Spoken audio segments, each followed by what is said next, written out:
આજે આપણે શીખીશું ધોરણ 10 પ્રકરણ નંબર 2 બહુપદીઓ.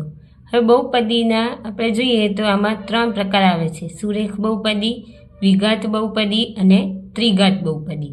સુરેખ બહુપદી કોને કહેવાય? એક ઘાતવાળી બહુપદીને શું કહેવામાં આવે છે? સુરેખ બહુપદી. ઉદાહરણ તરીકે 2x + 5 √3 x + 5.2.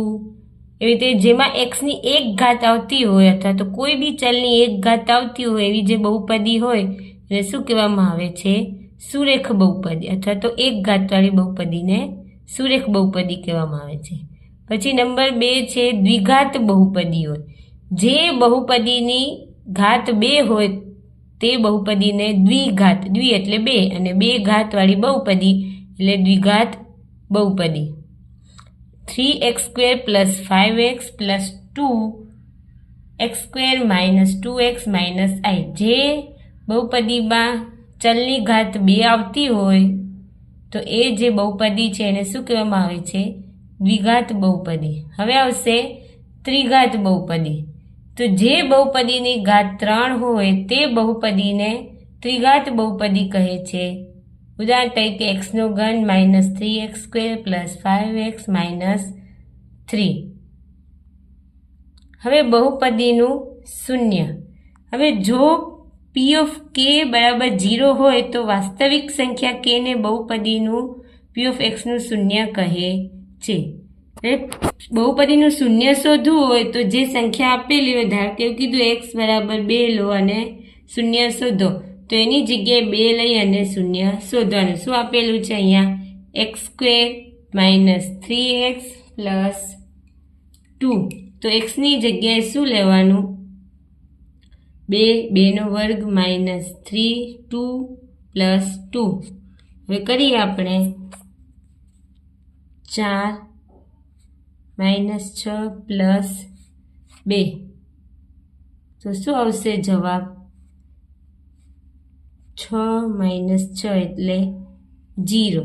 હવે એમ કીધું હોય કે k નું મૂલ્ય x ની મૂલ્ય શું લો? 3. તો x ની જગ્યાએ જે બહુપદી આપેલી હોય એનામાં x ની જગ્યાએ 3 લેવાનું. 3 નો વર્ગ એટલે 9, 3 તેરી 9 + 2 એટલે કેટલું આવશે? 2. p of 3 બરાબર આ જે બહુપદી છે એના માટે શું આવ્યું? 2 આવ્યું. હવે દ્વિઘાત બહુપદીમાં વધુમાં વધુ 2 શૂન્યો મળે અને ત્રિઘાત બહુપદીમાં વધુમાં વધુ 3 શૂન્યો હોય. આગળ આપણે જોઈશું જે દ્વિઘાત બહુપદી હોય એને વધુમાં વધુ 2 શૂન્યો મળે અને ત્રિઘાત એટલે કે 3 ઘાતવાળી બહુપદી હોય એને વધુમાં વધુ 3 શૂન્યો હોય.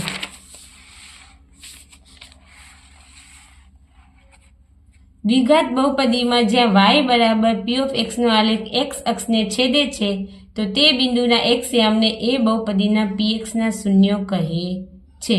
ક્યાં? જે x અક્ષને છેદતું હોય, જે આલેખ આપેલો હોય એનો આલેખ આપણે ખબર છે આ x અક્ષ અને y અક્ષ. આડી જે લાઈન હોય એને x અક્ષ કહેવાય અને ઊભી લાઈન હોય એને y અક્ષ કહેવાય. હવે શું કીધું છે? દ્વિઘાત બહુપદી. પહેલા તો દ્વિઘાત બહુપદીનું એક સ્વરૂપ છે ax² + bx + c, કે જ્યાં a ≠ 0 ના શૂન્યો એ નિશ્ચિતપણે y બરાબર a² + bx + c ને દર્શાવતો પરવલય x અક્ષ. પરવલય એટલે જો કાં તો ઊંધો u કાં તો u અને ઊંધો u એ જે બિંદુમાં છેદે છે તે બિંદુને x ના યામ થાય છે. સિમ્પલ સાદું છે. આ 1 માર્ક્સમાં પૂછાય એવા દાખલા છે. ચલો અહીંયા આ ખબર છે x અક્ષ અને આ y અક્ષ. ઉદાહરણ કીધું છે x અક્ષમાં કેટલા બિંદુએ છેદે? જો અહીંયા એક બિંદુએ છેદે છે, પછી બીજું દેખાય છે? હા, બીજું ક્યાં દેખાય છે? એક અહીંયા 1 અને 2. તો અહીંયા શૂન્યોની સંખ્યા કેટલી આવશે? શૂન્યોની સંખ્યા કેટલી આવશે? 2. x અક્ષ કોઈ બી પ્લસ બાજુ હોય કે માઇનસ બાજુ, જમણી બાજુ હોય કે ડાબી બાજુ, આ લાઈનમાં ક્યાંય બી આ પરવલય આકાર ટચ થતો હોય તો ત્યાં બંને જ્યાં છેદતું હોય એને શું કહેવામાં આવે છે? એના બિંદુઓ, તો એક્સ અક્ષના શૂન્યોની સંખ્યા આપણે શોધવાની છે. એવી રીતે હવે બીજું જોઈએ. શું કીધું છે બીજામાં? જો આ એક્સ અક્ષ, આ વાય અક્ષ. હવે અહીંયા ક્યાં છેદે છે? તો અહીંયા જ છેદે છે, એટલે એક બિંદુએ, એટલે શૂન્યોની સંખ્યા કેટલી આવશે? એક આવશે. કેટલી આવશે? શૂન્યોની સંખ્યા બરાબર 1. હવે જોઈએ આપણે સ્વાધ્યાય 2.1. હવે જોઈશું સ્વાધ્યાય 2.1. એમાં આપેલા છે, ચલો પેલો શું કીધું? નીચે આપેલી આકૃતિની કોઈ બહુપદી p of x માટે y બરાબર p of x ના આલેખ આપેલ છે. દરેક કિસ્સામાં p of x ના શૂન્યોની સંખ્યા શોધો. અહીંયા 6 આલેખ આપેલા છે અને એની શૂન્યોની સંખ્યા શોધવાની છે. જો આ આલેખ છે, આમાં ક્યાંય x અક્ષને ટચ થાય છે ના, તો શૂન્યોની સંખ્યા કેટલી આવશે? 0 આવશે. કેટલી આવશે? 0. હવે આ આલેખ છે એમાં x અક્ષને ક્યાંય છેદે છે? હા, આ એક જગ્યાએ છેદે છે, તો શૂન્યોની સંખ્યા કેટલી આવશે? 1 આવશે. કેટલી આવશે? 1. એવી રીતે આ ત્રીજું છે. ચલો અહીંયા એક, તો અહીંયા 1. પછી આ શું છે? વાય અક્ષ, એટલે અહીંયા નથી છેદતું, પછી અહીંયા છેદે છે 2, પાછું અહીંયા ને અહીંયા, એટલે કેટલા મળ્યા? 1, 2 અને 3. એટલે શૂન્યોની સંખ્યા કેટલી થઈ? 3. હવે એવી રીતે આમાં પરવલય, જો અહીંયા ઊંધો યુ અને આ યુ એટલે પરવલય આકાર. હવે આમાં છે એમાં જો અહીંયા